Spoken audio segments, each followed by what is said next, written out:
오늘의 주요한 뉴스 키워드로 알아보겠습니다. 김대호 박사와 함께합니다. 박사님 안녕하세요. 네, 반갑습니다. 기다리던 월요일입니다. 네, 반갑습니다. 첫 번째 키워드부터 확인하겠습니다. 네, 머스크 창당. 일론 머스크 테슬라 CEO가 예고한 대로 신당 창당을 발표하고 또 구체화하고 있습니다. 앞으로 어떻게 될까요? 예, 미국 정치 경제에 일대 파란이 예상된다 이렇게 볼 수 있겠는데요. 이 머스크의 그동안의 트럼프에 대한 갈등, 또 미국 국가에 대한 미국이란 나라에 대한 걱정, 우려, 이게 뭐 단순한 개인적인 감정을 떠나서 정말 나라를 위한 우국 충정이다라는 것을 뭐 보여주는 트럼프 이 머스크 나름대로서는 뭐 상당히 큰 결단을 내렸다 이렇게 볼 수가 있겠습니다. 네, 개인적으로는 그렇죠. 네. 그렇습니다. 예. 물론 뭐 일각에서는 우리 어떻게 하고 공포에 뜨는 이 테슬라나 투자자들 가뜩이나 오나 리스크가 많은 회사였는데 아예 트럼프하고 각을 져서 정면 대결을 해서 정치권까지 나와버리면 앞으로 뭐 상당히 그 정치적인 폭풍에 휘말릴 가능성이 있다. 특히 이 미국 선거는 돈입니다. 땅이 넓고 또 그 과정 하나하나에 돈이 굉장히 많이 드는 선거이기 때문에 이 과정에서 돈으로 선거를 치를 수밖에 없는데 특히 후발 신생정당은 뭐 가진 게 거의 돈밖에 없다시피 한데 여기에 엄청난 돈을 투자하기 위해서는 머스크가 갖고 있는 주식 또 보유 금융자산 이것을 대량으로 팔 수밖에 없다. 네. 그렇게 되면 주가가 떨어지지 않을 것인가. 또 트럼프 대통령으로부터 보복을 받아서 그동안에 지원금, 보조금 이거 다 철회되지 않을까 이런 걱정도 있는데요. 네. 자, 그런데 이 머스크 입장에서는 여기서 또 물러서면 뭐 그동안에 뭐 어떤 치기 어린 트럼프와의 애정 갈등을 이 기업을 담보나 국가를 담보로 해서 반기를 던 사람밖에 안 되기 때문에 나름대로 뭐 승부수를 던지는 게 아닌가 이렇게 보여집니다. 네. 자, 결국 관건은 이 창당을 한다 그러면 여기서 어느 정도의 돌풍을 몰고 올 수 있을 것인가라는 대목이겠죠. 압승을 하거나 어느 정도의 가시적인 효과를 걷는다고 그러면 나름 뭐 본인의 정치적 야망 또 나라를 위한 충정 이런 것을 어느 정도 시연할 수 있을 것 같은데요. 많은 정치 전문가들은 미국의 독특한 선거 구조 때문에 제3당이 성공하기가 굉장히 어렵다. 네. 그래서 가능성이 희박하다. 뭐 이렇게 보는데 최근의 미국의 정치사를 보면 물론 그렇습니다. 그러나 뿌리를 건너 올라가 보면요. 미국 정당의 뿌리를 보면 결코 신당이 실패했다. 이렇게 볼 수 없어요. 네. 자, 정치는 살아있는 생물이기 때문에 그 명분 여하에 따라서는 충분히 성공할 수도 있다. 이렇게 보여지는데요. 미국 정당의 역사를 간략하게 보시면 초대 미국 조지 워싱턴 대통령은 무소속이었습니다. 정당이 없었어요. 자, 정당이 이제 만들어진 것은 해밀턴 당시 재무장관, 이 재무장관이 IMF를 만들고 오늘날 달러 기축통화를 만든 경제 전문가예요. 네. 저분이 연방당이라는 걸 만들어서 미국 최초의 당은 페더럴리즘 파티라고 해서 연방당입니다. 지방자치 그만하고 연방정부 위주로 뭉치자. 그런데 이 해밀턴이 도중에 암살이 됩니다. 암살이 돼서 사망을 해요. 네. 어쨌든 그 연방당에 대항한 당은 민주공화당. 현재 지금 미국은 공화당과 민주당으로 갈라져 있어서 우리는 당연히 미국은 민주는 진보고 공화당은 보수고 이 양당 체제가 오래되어 왔던 거로 생각하지만 네. 사실은 민주당과 공화당은 한 뿌리예요. 우리 제퍼슨, 토마스 제퍼슨이라는 언론인 출신의 이 정치인 저분이 민주공화당을 창당을 했습니다. 그리고 연방당과 이렇게 갈등을 빚다가 연방당이 사라지고 나니까 민주공화당 내에서 내부 분열이 일어납니다. 그래서 민주당 내에서 지방자치 쪽에 조금 더 관심이 있는 사람들, 그리고 노예제도와 관련해서 노예제도 각자가 알아서 할 거지 연방정부가 알아서 할 문제가 아니다라는 앤드루 잭슨, 나중에 대통령이 됐죠. 네. 저분이 탈당해서 나갔는데 대통령 당선이 돼요. 그래서 민주공화당이 민주당과 민주공화당으로 양당 체제로 나뉘어집니다. 네. 그리고 이제 남아있는 민주공화당은 민주당에 밀려서 휘청휘청하다가 또 내분이 일어납니다. 그래서 결국 당을 해산하고 1854년에 링컨 대통령이 공화당을 창당을 합니다. 지금의 미국의 트럼프 대통령의 그 뿌리, 그 공화당의 뿌리는 1854년에 링컨 대통령이 만든 공화당입니다. 네. 그러니까 민주당보다도 약 한 26년가량 늦죠. 현재 살아있는 정당 중에서 미국에서 가장 오래된 정당은 민주당이고, 그 다음에 이제 공화당이 제 두 번째 당인데, 이 공화당은요, 당을 만들자 말자 첫 번째 치러진 선거에서 바로 대통령 당선이 됩니다. 네. 신생당이 무슨 희망이 없었다? 결코 그렇지 않은 거예요. 공화당이 신생당으로서 바로 집권에 성공을 합니다. 또 1892년에 인민당이라는 곳이 있는데요. 이 피플 파티라는 제임스 위버가 아주 돌풍을 일으킵니다. 네. 그래서 대통령 선거인단 선거도 상당수 서부와 남부에서 상당한 표를 넣습니다. 가까스로 지긴 했습니다만은 이제 그 이후로는 별로 3당이 별로 효과를 못 내고, 지금 현재는 미국에는 당이 4개가 있습니다. 공화당, 민주당, 또 자유당, 녹색당. 자, 그런데 현재 미국에는 공화당과 민주당이 워낙 기성 정치인으로 뿌리를 많이 내렸고, 네. 또 신생당 창당에 대해서 많은 제약을 두기 때문에 자유당과 녹색당도 당은 있습니다만은 전국 정당으로 아직까지 전국 52개 주에 지역구 사무실을 다 두고 있질 못해요. 지역마다 그 당으로 신고해서 승인을 받으려면 엄청나게 높은 벽을 돌파해야 되는데요. 이를테면 당원 숫자가 몇 %를 넘어야 되고, 또 지지자들 서명도 받아야 되는데 이게 다 돈입니다. 그런데 트럼프에 지금 대항하고 있는 머스크는 본인이 마음만 먹는다면 주식 팔아서 그 돈으로 얼마든지 전국 당 만들 수 있고요. 네.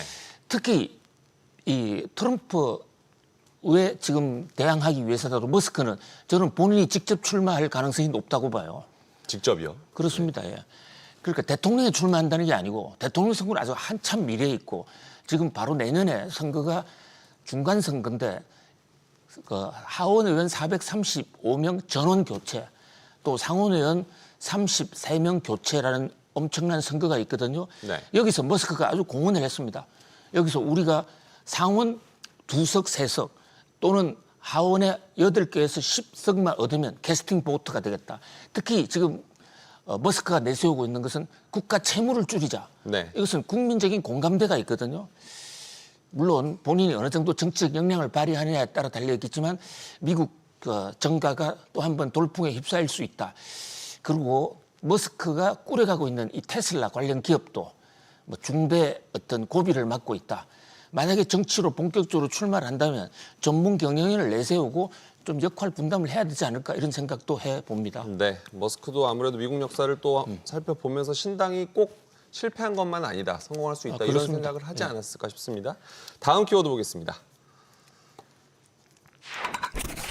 트럼프 편지 폭탄. 트럼프 대통령이 관세선을 발송하겠다고 서명까지 했고 보내겠다고 밝혔는데, 구체적인 대상 국가나 관세율은 공개되지 않고 있습니다.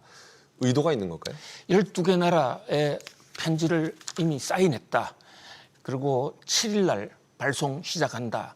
이런데 미국 현지 시간 기준으로 7일은 오늘 우리나라 밤입니다. 네. 오늘 우리나라 밤에 편지를 보내면 뭐 빠르면 내일 아침에도 도착을 하겠죠. 그렇겠죠. 지금 관세 유예 시한이 7월 8일입니다. 그러니까 7월 9일부터는 이제 관세 폭탄이 터지는데 12통이 된다. 12개 나라를 정조준했다. 자, 현재 뉴욕이나 워싱턴의 현지 전문가들은 한국도 여기 들어가 있다. 들어가 있을 가능성이 매우 높다. 왜냐하면 우리나라가 지금 아직 협상 타결을 못하고 있고, 또 우리나라가 대미 흑자 순위 8위 정도 되는 나라이기 때문에 한국이 들어갔을 가능성이 높다. 자, 위성락 우리 그 국가안보실장. 예, 안보실장도 급그 미국으로 지금 날아가고 있는 이런 모양새인데요. 내일 아침 정도에 트럼프의 관세 폭탄 과연 안에 어느 정도 내용이 있는지는 모르겠습니다만은 뭐 1차적으로는 당초 예상했던 상호 관세 25% 정도가 예상이 되는데 네. 이게 시행 날짜는 8월 1일로 현재 예고하고 있거든요. 그렇다면 결국은 유예도 하고 그동안에 우여곡절이 많았지만 정말로 트럼프 대통령의 관세 폭탄이 이제 우리나라에도 터지는 게 아닌가. 네. 정말로 중대한 고비를 맞고 있다 이렇게 볼 수 있겠습니다. 그렇군요. 일단 내일 또 그 전에 오늘에도 계속 소식이 나올 것 같은데 한번 지켜봐야겠습니다. 다음 뉴스 키워드 보시죠. 32조 추경. 이재명 정부의 첫 추경이 지난 5일 국무회의에서 의결이 됐습니다. 오는 21일부터 소비 쿠폰 지급이 시작되는데 효과는 어느 정도 있을까요? 예, 추경 31조 8천억 원 정도 되는데요.